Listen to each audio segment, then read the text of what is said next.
You can write your first book this year. Yes, many of you have participated in last week's poll where I asked the YouTube community from Through Conversations podcast if you ever wanted to write a book. If yes, what obstacles would you need to help overcoming to start? And more than 300 people participated in the poll. 24% says that they want to write a book, but they're struggling with starting. 15% say that they need help with organizing, writing their ideas, but they're interested. Another 15% say yes, and they're looking for guidance on publishing. And another 18% say yes, but they require motivation and accountability. And 28% said no. And we had 27 likes to the comments, so around 330 people participated, and 72% of participating community members said they wanted to write a book, but they're struggling with all of those facets. And let me tell you one thing, I was the first one to struggle with all of those challenges before I wrote my first book, The Time Is Now, A Guide to Honor Your Time on Earth. I struggled with all of those, how to have accountability, how to have motivation, how to start, where to start, how to publish my book. And I wanted to create this first video with the hopes of inspiring you to begin writing your ideas, and also to share with all of you that since a lot of you responded in such an encouraging way, I'm working now in creating a mentorship program where I can take you from just writing one sentence to writing a whole book. This comes from a personal motivation. I believe that we need more authors, we need more clear voices, we need more people who are encouraged to share their perspective on life from all facets, and that stems from my own personal motivations of starting this podcast, Through Conversations podcast. As all of you may know, I've explored the truth through conversations with the most brilliant minds from all different perspectives, from all different industries, all different topics: science, philosophy, technology, spirituality, politics, all of those facets of our life, to understand why are we here. And a perspective on the truth doesn't pertain to one single person. No one owns the truth, but all of us have a different approach to it.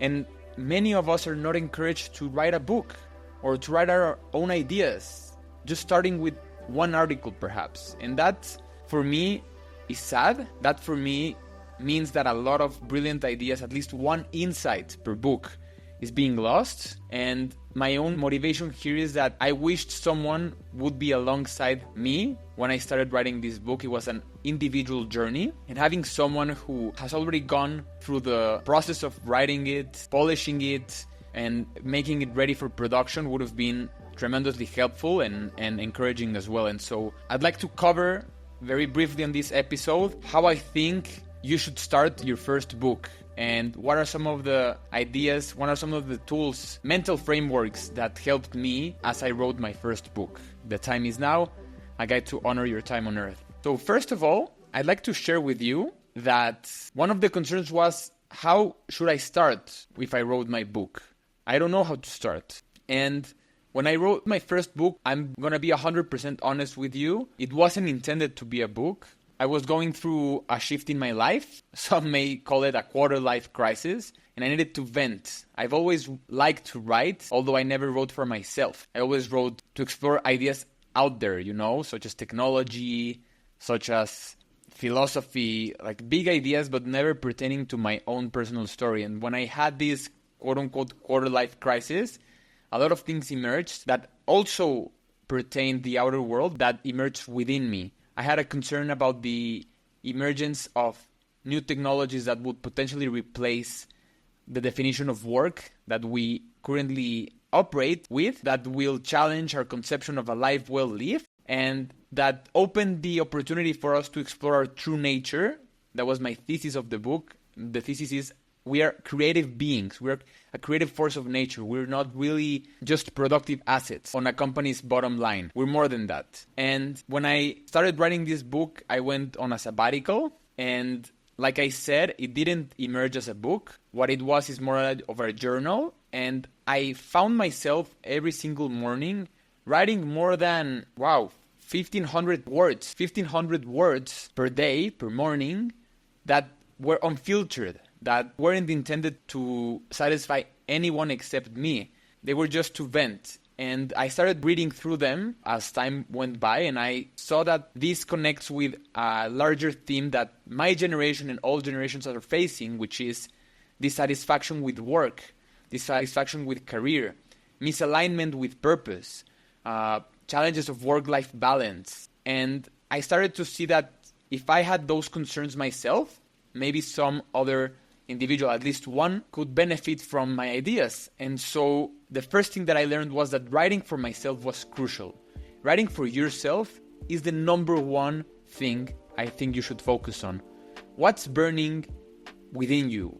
What is your intuition telling you? What is one idea you can't get off of your mind? That's the first starting point. Then I would say that you shouldn't filter your ideas. The next step is don't filter them. Just write.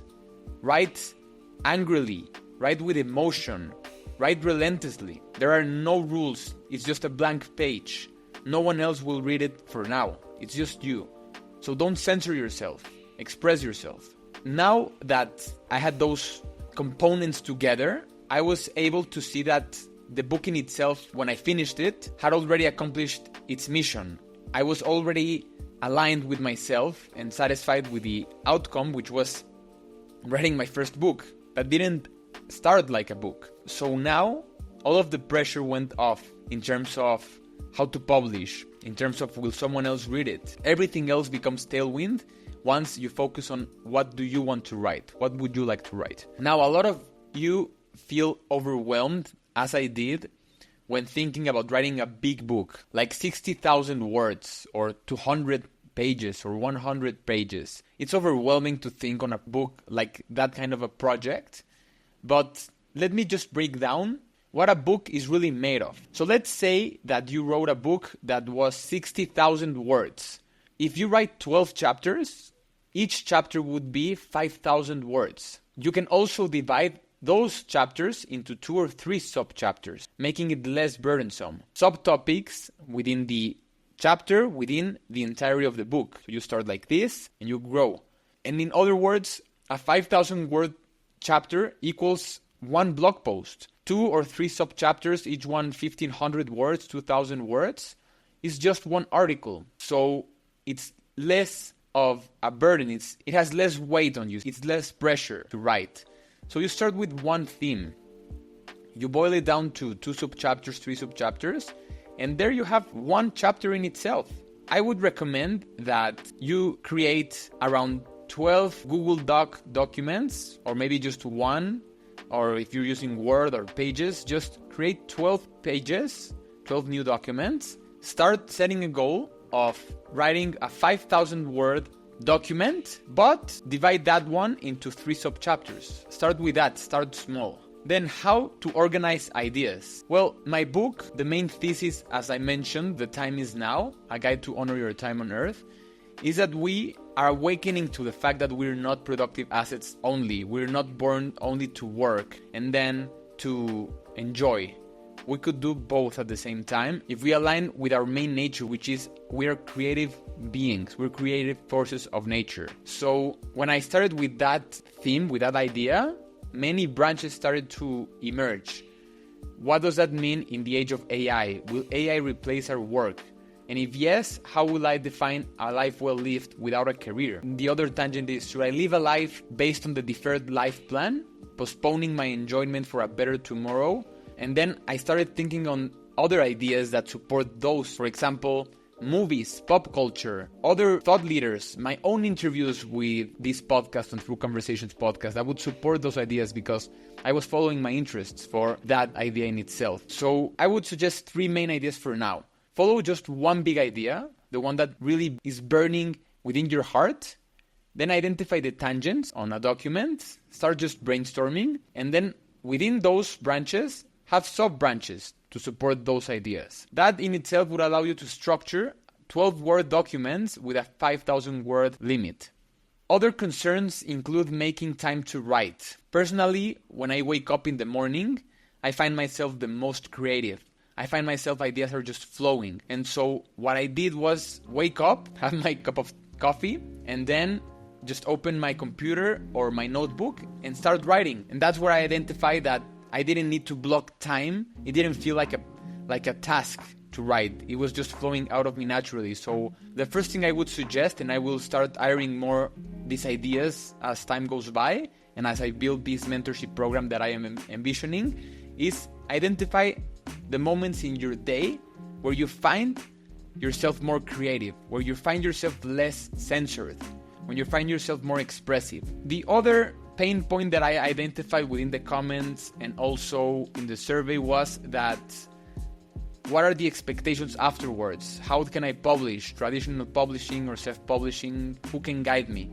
And I will create another video later on. If you like this one, please comment and share your thoughts on it, and also like it, so I can see if there's more interest in me exploring my own journey in traditional publishing versus self-publishing, how I reached out to literary agents, to traditional publishers, how did I find guidance, who helped me, and if I decided whether or not to self-publish. I think that's another stepping stone for another video, but I would like to also gauge and evaluate if there's any more interest besides the survey and besides this video in terms of how to write a book and if this is being helpful. So this was a very brief video, a very brief podcast episode. I wanted to share with you that I read your comments throughout not only the survey, but throughout all of the videos that we're doing in the episodes. This month, I'll focus a bit more on the author side of things.